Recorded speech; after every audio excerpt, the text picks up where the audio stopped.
La leyenda dice que cuando las 4 cruces de su mausoleo caigan, saldrá a cobrar venganza todos los descendientes de esas personas que lo metieron en un cajón encadenado. Bienvenidos amigos a un nuevo video de Misterios Urbanos. Esta vez estamos en el cementerio de Rancagua, contarles historias de vampiros, y qué mejor que empezando con la historia de Tito Lastarria.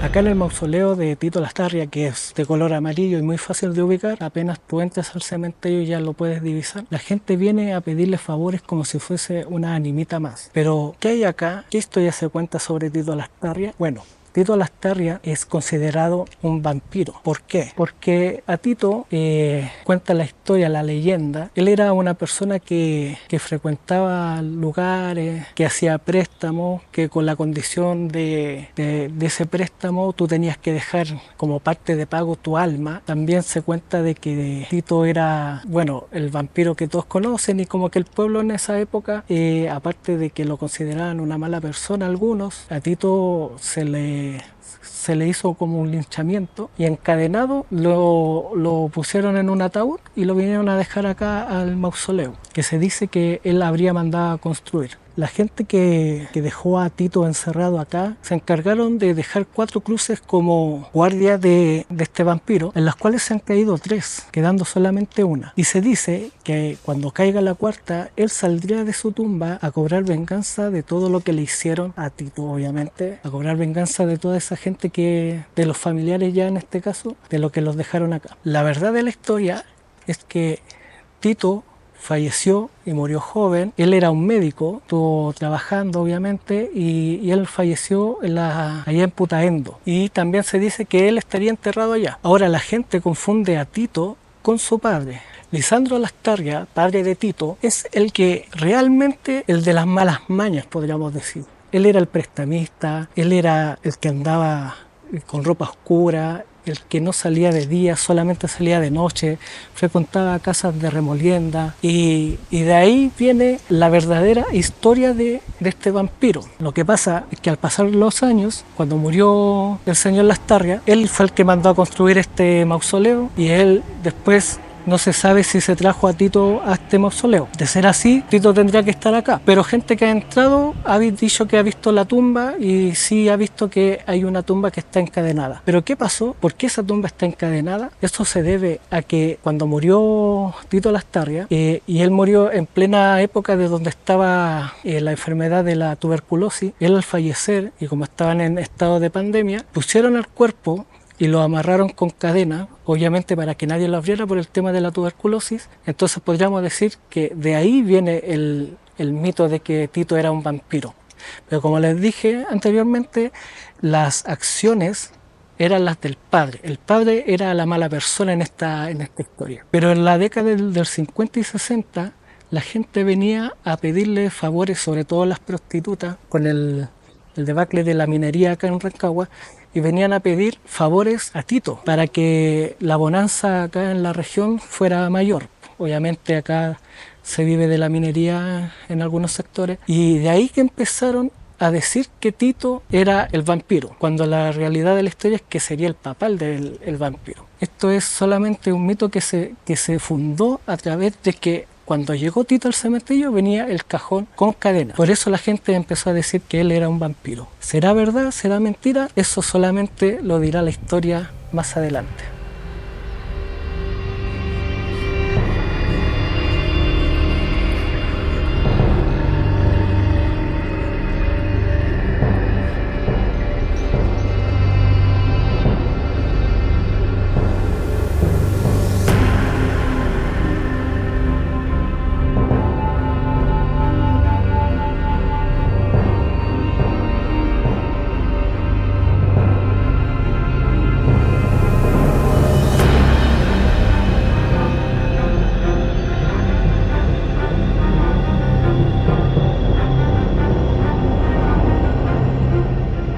Bueno, en búsqueda de de vampiros acá en Chile hemos llegado al Cementerio General, donde se cuenta la historia mito-realidad, porque igual tiene esto que personal antiguo del cementerio se fue traspasando de generación en generación y se llama esta tumba que no tiene nombre. La historia cuenta que un día estaba la esposa del caballero acá, estaba adornando la tumba, cuando de repente empezó a escuchar unos golpes que venían adentro de la tumba. Para la sorpresa de ella, esta se derrumba la pared, sale la lápida, se derrumba la pared de ladrillos que tiene y su marido empieza a salir arrastrándose del lugar, pidiéndole ayuda. Ella, al asombrarse, al asustarse con el acontecimiento, obviamente, ella sale corriendo y a mitad de pasillo se desmaya, quedando tendida ahí por un largo rato, hasta que los guardias la encontraron y le preguntaron qué le había sucedido. Ella evidentemente la encontraron con signos de anemia severa y en su brazo tenía una mordedura, por lo que se la llevaron de urgencia al hospital. Se le dio aviso a la policía que se constató acá en el lugar y solo dijeron que era un caso más de robo de cuerpo acá en el cementerio, ya que en esos años se daba muy frecuentemente esa situación. Pero al pasar los años, el cuerpo después de 9 años volvió a aparecer en la misma tumba, pero en estado de momificación. Obviamente fue sorpresa para todos acá en el cementerio y obviamente para las autoridades. Y después de eso, la familia optó por cortarle la cabeza, ponerle una cabeza de ajo en la boca, por si acaso también enterrarle una estaca en el pecho. Se supone que en ese estado se encontraría enterrado ya ese vampiro acá en el cementerio, con la cabeza puesta en el pecho. Y esta sería la historia del vampiro de acá del Cementerio General, que puede que tenga alguna relación con el vampiro de el Cerro Blanco, pero eso lo descubriremos ya en la otra historia.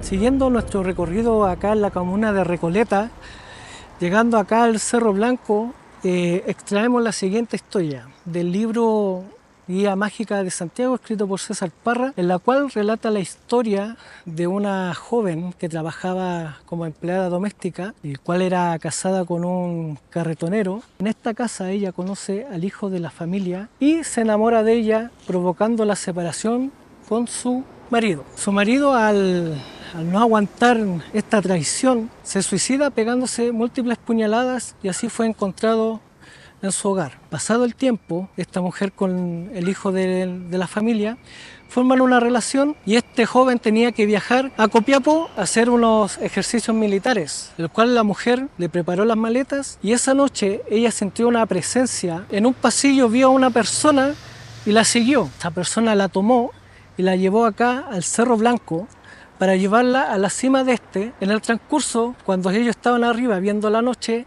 ella se queda dormida, pero la despierta lo que le estaba haciendo este hombre que ella había encontrado, le estaba mordiendo el brazo, lo que ella despierta asustada y le pide que por favor vuelva a la casa y él la fue a dejar a la casa, dejándola y prometiéndola que la volvería a ver mañana nuevamente. A la mañana siguiente ella, al despertar, pensó que todo esto era una pesadilla, pero al verse el brazo y ver la marca que le había dejado este hombre, la dejó muy preocupada. Durante el transcurso del día recibe la lamentable noticia de que su amado, su pareja, había fallecido en estos ejercicios militares allá en Copiapó, dejándola con una profunda pena. Después de pasados unos días, vuelve a aparecer este hombre y se la vuelve a llevar acá al Cerro Blanco, nuevamente acá a la cima del cerro, donde se repite de nuevo los sucesos de quedarse dormida, de que le dejaran la marca en el brazo. Ella, ya muy asustada, arranca, llegando a la casa muy débil. Los suegros la notan que algo estaba pasando, pero ella no quería comentar nada. Pasados los días, se vuelve a repetir el suceso. Ya este hombre no la dejaba tranquila y siempre que pasaba esto, la joven se mantenía muy débil, ya que obviamente este vampiro le extraía mucha sangre. Y los suegros, al notar todo esto, decidieron tomar cartas en el asunto. Juntaron a muchas personas después de que la joven comentara lo que estaba pasando, porque supuestamente este hombre que ella la venía a buscar en la noche era su pareja que había fallecido. Obviamente los suegros no podían creer lo que estaba ella diciendo, y porque él estaba muerto, ya estaba enterrado acá en el cementerio general. Entonces tomaron la carta en el asunto de juntar a muchos pobladores y hacer rondas en la noche con antorcha, esperando a que apareciera este vampiro. Hasta que una noche se dio que lo encontraron y toda la gente que estaba detrás de él vio como él, dando zancadas, subía el cerro como si nada, sin ningún esfuerzo. Después de ese suceso, de que ya habían descubierto la causa de por qué la joven estaba así, este vampiro desaparece. Se dice que el vampiro se fue al cementerio general, que está aquí atrás del cerro, y se fue al cementerio general y de ahí nunca más volvió a aparecer. Después, con el tiempo, se descubrió de que su ex marido, el carretonero, había ido a donde una machi, la cual le había dicho que él quería tener vida eterna para poder vivir con su amada. Obviamente no lo pudo lograr porque después de un tiempo la joven estaba tan grave, estaba tan enferma del producto de lo que él le había hecho, que falleció, siendo enterrada junto a su pareja, al joven militar, acá en el cementerio general. Del vampiro nunca más se supo y nadie sabe dónde está. Pero hay una historia en el cementerio general en el cual hay una tumba de un vampiro, que no podríamos hacer el enlace con esta historia, pero en una de esas puede que sí sea, porque es una tumba en la cual se dice, cuentan los trabajadores del cementerio, habría un vampiro enterrado, la cabeza cortada y una estaca en el pecho.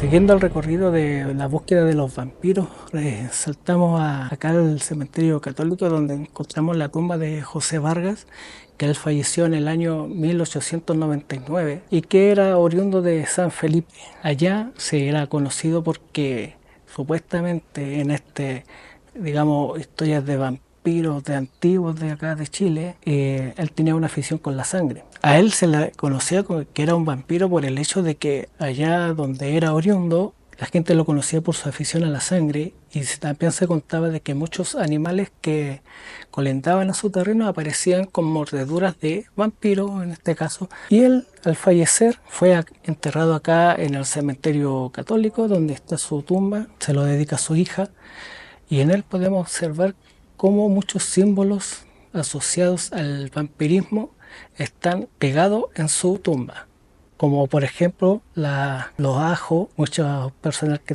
trabajan acá en el cementerio dicen que no es común ver murciélagos, pero que ahí en esa tumba cansan murciélagos durante el día.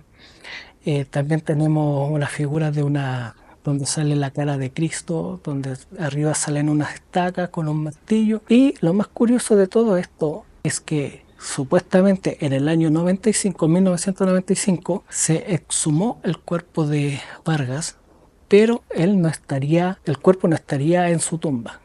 Podríamos decir que la tumba está vacía. También se cuenta que en el momento de su entierro, él fue encadenado, también se le puso una estaca en el pecho. Pero eso cabe en el terreno del mito de la persona, porque no se puede asegurar que haya sido así, ya que cuando se abrió su tumba no había cuerpo, entonces no se puede confirmar de que sí haya sido un vampiro verdadero. Todo queda a lo que la gente cuenta y comenta.